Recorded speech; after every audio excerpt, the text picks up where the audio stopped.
Ay, amor, me gustaría que fueras más cariñoso conmigo.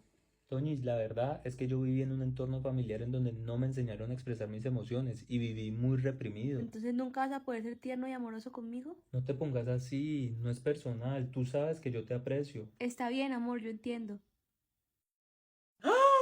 La gorda hermosa pechocha que más amo nos vino a visitar. Te amo, mi amor, te amo y eres lo más hermoso del mundo y siempre voy a preocuparme porque estés feliz. Te amo. ¿Es en serio? ¿Qué, Antonio?